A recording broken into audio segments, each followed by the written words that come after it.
Hai, Assalamualaikum dan selamat sejahtera. Welcome back to Zuku at Home untuk episod ke-5. Alright, bersama saya, host anda iaitu Danish. Dan untuk episod hari ini, apakah virtual tour kita ni? Nak tahu? Inilah dia. Kita berada di Savannah Walk. Okey, apakah haiwan yang berada di Savannah Walk ni? Nak tahu? Jom saksikan. Let's go.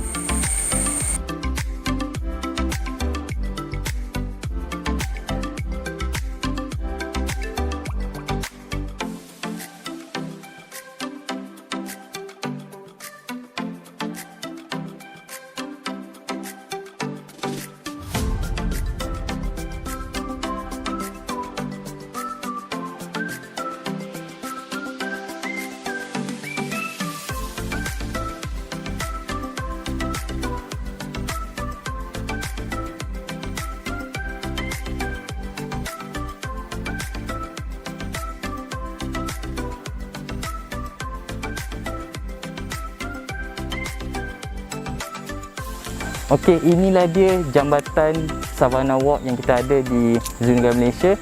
Dan kat sini anda boleh tengok dan interaksi dengan haiwan dengan lebih dekat lah. So, jambatan ni boleh bawa anda ke atas sana, ke gazebo, supaya anda boleh interact dan tengok haiwan dengan lebih dekat lah. So, dekat sini juga kita ada pemandangan yang cantik.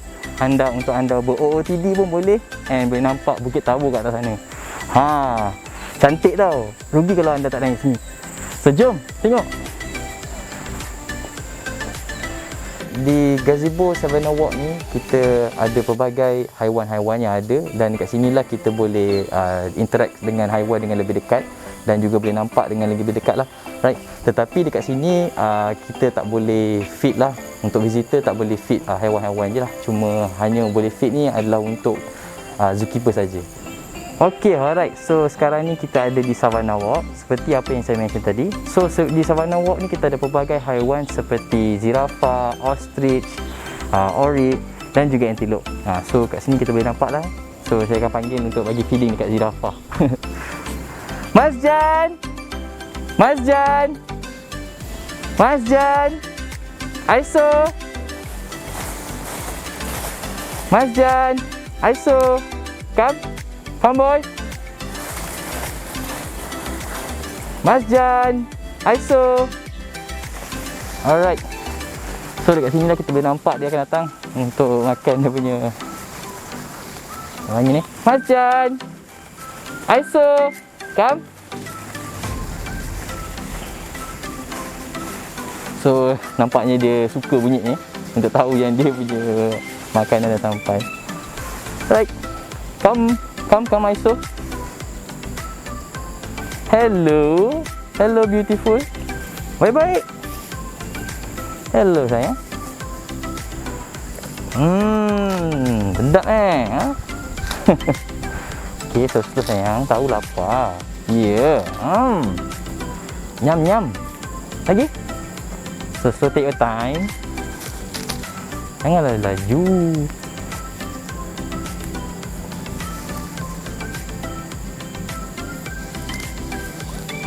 Okey, kalau anda nak tahu tentang zirafah, kita dah buat dah hari tu. So, kalau nak tengok, nak tahu lagi lebih lanjut pasal zirafah, boleh tengok episod 1 Akan ada link kat bawah ataupun je search je kat Zoo Negara Malaysia di YouTube. Alright?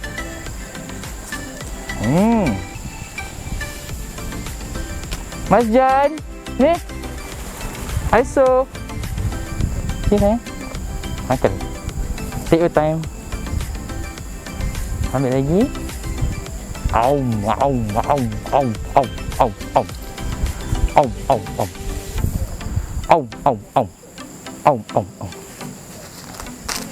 Mas Jan. Sini sayang. Lagi. Okey, nak lagi. Okey, ni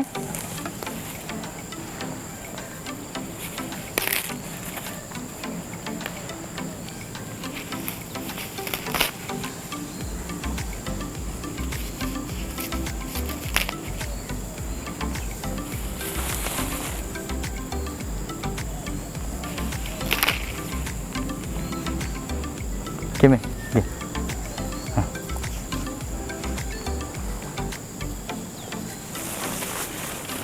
Mas Jan, sinilah Mas Jan. Sini Mas Jan sayang.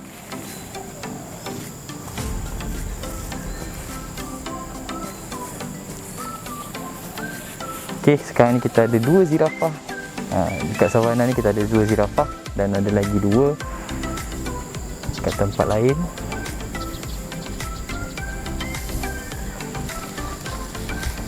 Sini, come. Kan so slow.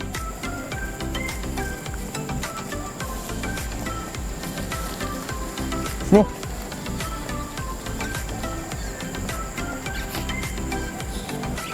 Sinilah.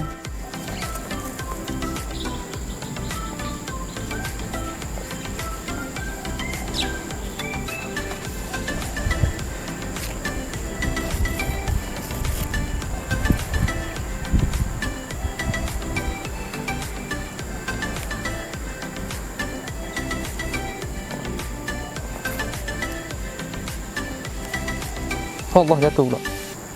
Mas Jan, sini Mas Jan. Terus sini. Dah makan ke? Kenapa tak macam tak nak ni? Mas ni sayang. Sini.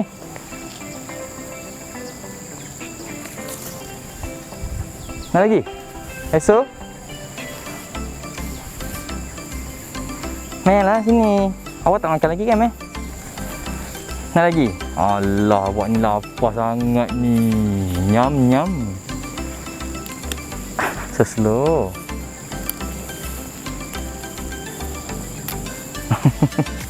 So nampak sangat dia lapar ni.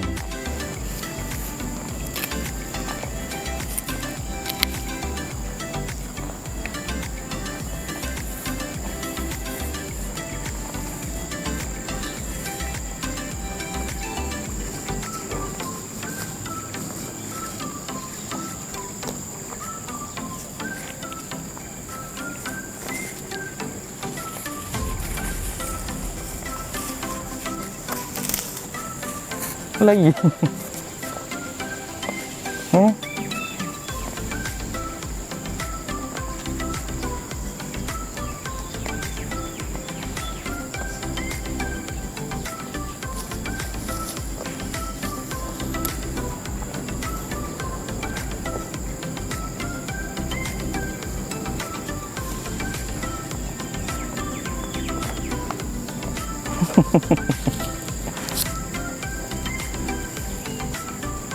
So boleh nampak lidah dia sangat, oh ya Allah, bakal jatuh tadi.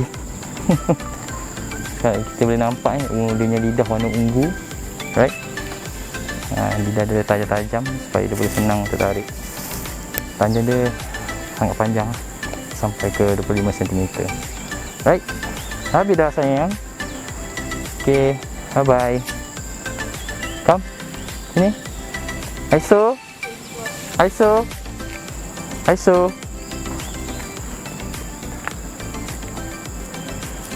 Mas Jan.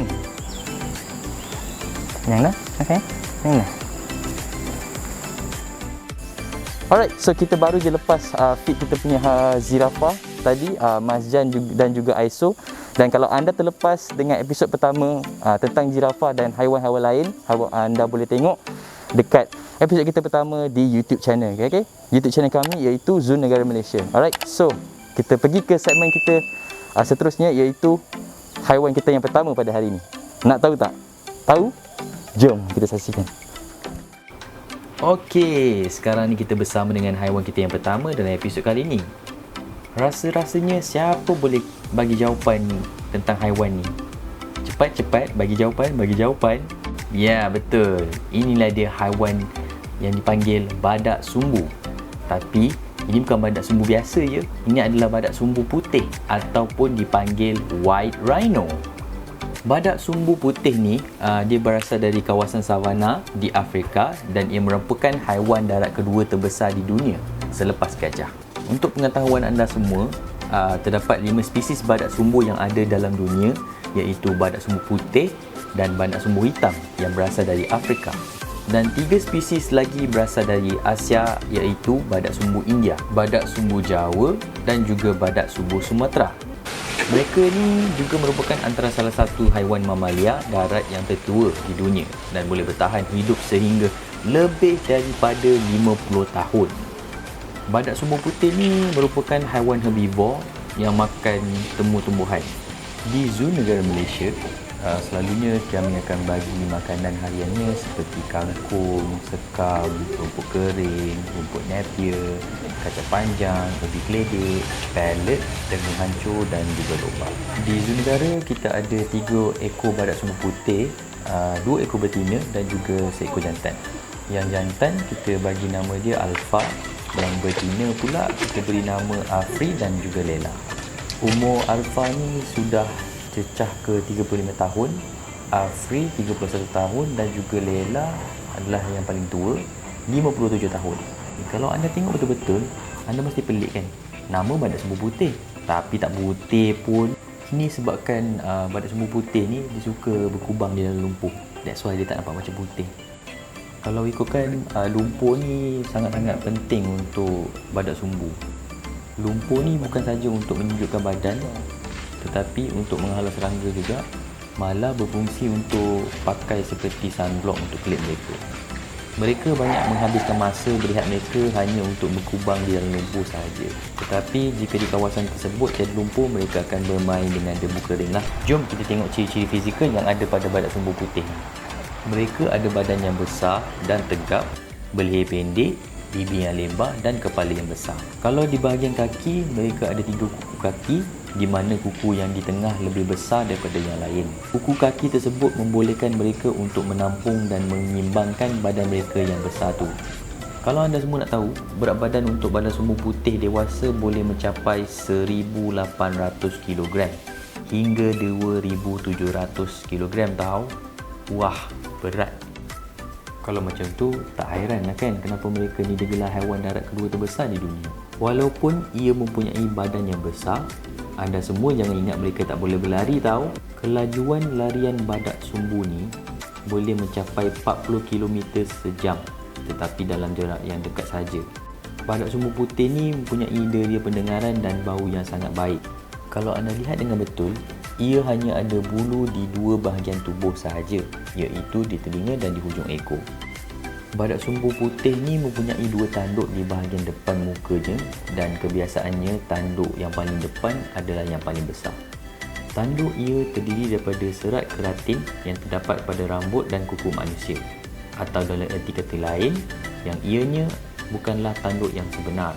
Ia sebenarnya tidak melekat pada tengkorak kepala mereka dan akan tumbuh secara berterusan sepanjang hayat mereka. Jadi jika tanduk mereka ini patah, ia boleh tumbuh semula. Anda semua rasa apa fungsi tanduk ini untuk mereka? Yap, betul. 2 tanduk ini berfungsi sebagai alat perlindungan mereka daripada sebarang ancaman.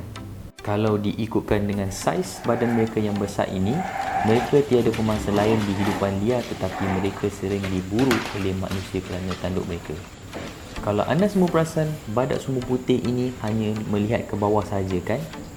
Itu memang sifat asli mereka. Mereka hanya akan pandang ke atas apabila terkejut sahaja. Di hidupan liar, badak sumbu putih ini hidup secara berkumpulan yang terdiri daripada badak sumbu putih jantan, betina dan anak. Mereka dikutuai oleh seekor jantan yang dominan dalam kumpulan tersebut dan ia bertanggungjawab untuk menjaga dan mempertahankan wilayah kumpulannya. Seperti haiwan-haiwan lain, badak sumbu putih juga menanda kawasan menggunakan air kencing dan najis. Walaupun ia hidup berkumpulan, namun badak sumbu jantan lebih suka menyendiri berbanding betina yang suka bersosial sesama sendiri. Umur matang bagi badak sumbu putih jantan ialah 10 hingga 12 tahun, manakala umur matang bagi badak sumbu putih betina ialah 6 hingga 7 tahun. Setelah mencapai umur matang, barulah mereka akan mengawan. Tempoh bunting bagi badak sumbu putih adalah 16 bulan, iaitu kira-kira setahun 4 bulan. Di hidupan liar, beberapa hari sebelum melahirkan anak, badak sumbu betina akan menjauhkan diri daripada kumpulannya, tetapi masih dalam kawasan wilayah yang sama. Ia akan menyendiri selama beberapa hari sehingga melahirkan anak. Anak boleh terus berjalan kira-kira sejam selepas dilahirkan. Anak akan hidup bersama ibunya dan akan mengikut semua tingkah laku ibunya. Okey, saya rasa itu saja tentang badak sumbu putih ataupun white rhino. Okey, jom kita berkenalan dengan haiwan yang seterusnya. Okey, bye Alfa, bye Afri, bye Lela. Okey, kalau anda semua dah penat nak berjalan ke Biodiversity Garden, ke Savannah, ke Convention Center. Kalau anda penat kat Savannah Walk ni, kita ada pelbagai tempat untuk anda rehat. Ada pondok, ada kerusi di sana dan juga pondok lagi di sana ya. Banyak tempat yang anda boleh duduk dan enjoy the view and boleh nampak haiwan-haiwan di sini. Okay, so jangan lupa untuk enjoy di Savannah Walk ni. Right? Okey, jom saya bawa anda berkenalan dengan burung pertama terbesar di dunia. Ya, burung terbesar di dunia adalah burung unta atau nama Inggerisnya adalah ostrich. Okey, burung unta adalah merupakan burung pertama yang terbesar di dunia. Kedua adalah burung emu dan ketiga adalah burung kasawari. Burung unta ni tak boleh terbang tau. Rasa-rasa anda semua, kenapa? Okey, burung unta ni sebabkan mempunyai kepak atau sayap yang kecil dan ia tidak mampu menampung berat badannya semasa terbang. Sama seperti badak sumbu putih tadi, burung unta berasal dari kawasan savana di Afrika. Mereka boleh bertahan hidup sehingga 40 tahun. Di zoo negara, terdapat 5 ekor burung unta, iaitu 2 ekor jantan dan 3 ekor betina. Burung unta dikenali sebagai haiwan omnivore. Tetapi kalau di zoo negara, makanan harian mereka adalah pelet burung, jagung, sayur kangkung, betik dan pisang. Lebih kepada diet herbivore. Burung unta juga sama seperti zirafah sebabkan mereka tidak memerlukan air yang banyak untuk terus hidup. Ini kerana mereka mendapatkan air daripada tumbuhan yang mereka makan. Mari kita tengok ciri-ciri fizikal yang ada pada burung unta ni. Seperti yang anda semua dapat lihat, burung unta mempunyai badan yang bulat, kaki dan leher yang panjang. Mereka juga mempunyai kepala yang kecil, paruh yang pendek dan lebar dan mata berwarna coklat besar yang dilindungi oleh bulu mata gelap yang panjang. Berbola mata burung unta adalah lebih besar daripada otak mereka dan penglihatan mereka sangat baik dan jelas. Warna bulu pada burung unta jantan ialah hitam dan berkilat, manakala betina berwarna coklat pudar. Berat badan burung unta boleh mencapai sehingga 159 kg dan tinggi sehingga 2.7 meter. Dengan ketinggian dan penglihatan yang sangat baik, itu membolehkan ia melihat pemangsa dari jarak yang jauh dan kemudian ia akan menundukkan kepalanya ke tanah untuk mengelakkan daripada dilihat oleh pemangsanya. Kalau di hidupan liar, pemangsa burung unta adalah singa, cheetah, hyena dan anjing liar. Telur dan anak burung unta pula diancam oleh jackal, burung pemangsa, babi hutan, cempelang dan burung hering ataupun dipanggil vulture. Apabila di depan pemangsanya, burung unta akan mengembangkan sayap dan bergerak seolah-olah sedang menari sebelum bertindak untuk menyerang. Anda semua pernah dengar tak tentang mitos yang mengatakan burung unta akan menguburkan kepalanya ke dalam tanah untuk mengelakkan daripada pemangsanya? Mesti ada yang pernah dengar mitos ni kan?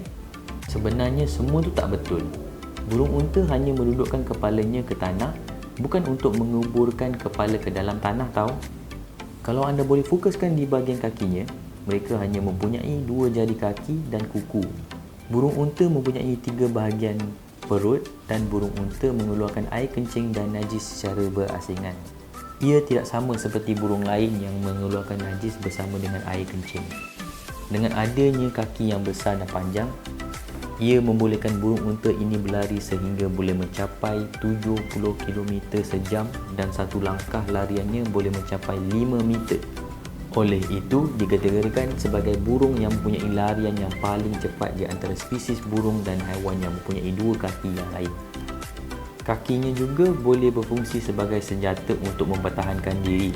Kalau anda semua nak tahu, tendangan burung unta boleh membunuh seekor singa. Sangat-sangat kuat. Seperti apa yang saya beritahu tadi, burung unta mempunyai kepak atau sayap yang kecil dan tidak membolehkan ia terbang.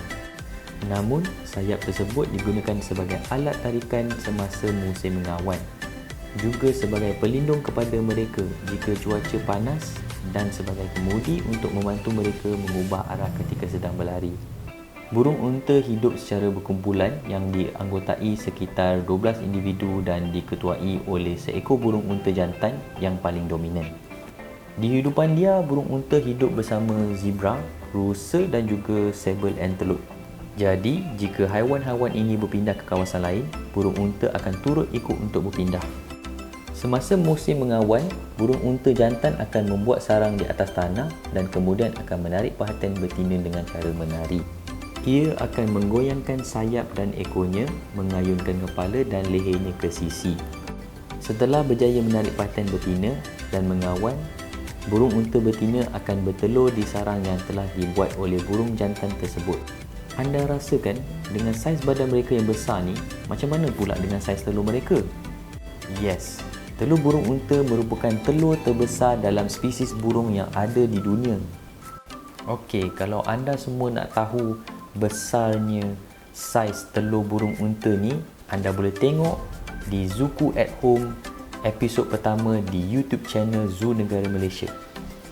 Di episod pertama, rakan host saya iaitu Encik Fikri ada menunjukkan telur burung unta, burung emu dan burung kasawari. Okey, setakat itu saja kita boleh bincangkan tentang burung unta ni. So jom kita berkenalan dengan haiwan terakhir kita pada episod kali ni.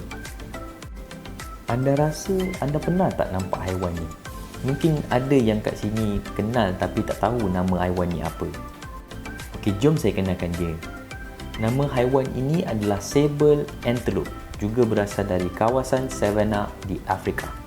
Di zoo negara, kita hanya ada 2 ekor sable antelope dan masing-masing adalah betina. Kalau anda semua nak tahu, warna sable antelope jantan dan betina adalah berbeza. Jantan berwarna hitam dan berkilat, manakala betina pula berwarna coklat kemerahan. Anak sable antelope yang baru lahir juga berwarna coklat kemerahan tetapi agak sedikit pudar dari sable antelope betina. Dan semakin ia membesar, warnanya akan berubah menjadi semakin gelap. Berat badan sable antelope boleh mencapai sehingga 270 kg dan tinggi boleh mencapai sehingga 142 cm dan ia merupakan spesies antelope yang terbesar di dunia. Jangka hayat bagi sable antelope ni boleh mencapai sehingga 19 tahun di hidupan liar, tetapi dalam kurungan, jangka hayat mereka akan lebih panjang. Kira-kira 20 tahun kerana pemakanan dan kesihatan dijaga dengan sangat baik. Kelajuan larian sable antelope boleh mencapai sehingga 70 km sejam.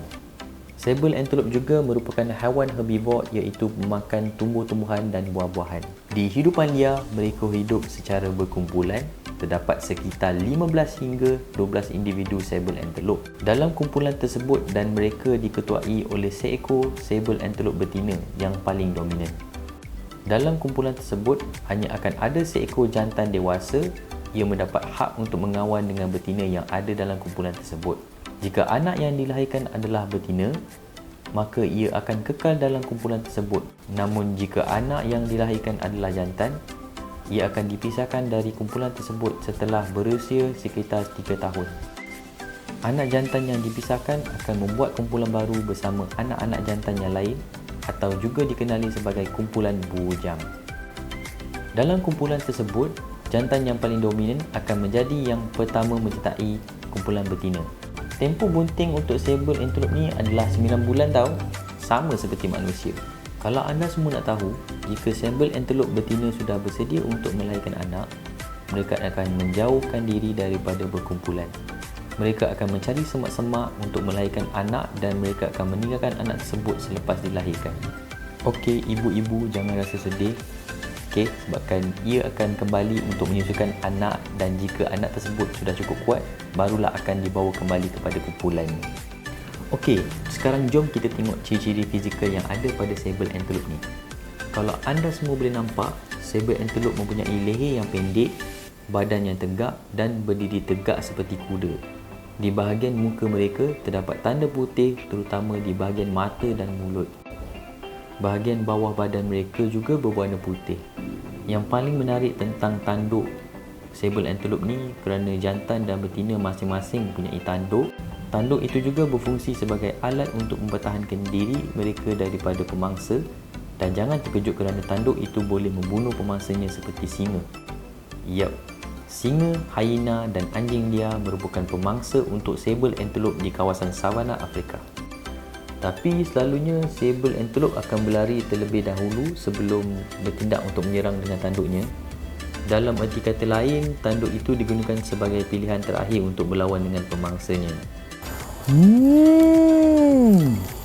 Okey. So jangan salah faham Ini bukan trumpet, tapi ini adalah tanduk saber antelope Right. So kalau anda tengok kat sini, dia sangat-sangat keras dan sangat-sangat panjang. Okey. So panjang dia boleh cecah ke hingga 1.7 meter dan juga kalau anda tengok sini detail dia ada ring kat sini. Right. So ring dia ni ring lah. So ring ni dia akan tumbuh setiap tahun. Alright. So kalau contohnya lah, kalau ada 38 ring, so maksudnya usia dia adalah 38 tahun. So ni memang akan mengikut pada usia dia lah. Right. So Okey, saya rasa setakat itu dulu perkongsian saya untuk haiwan ni.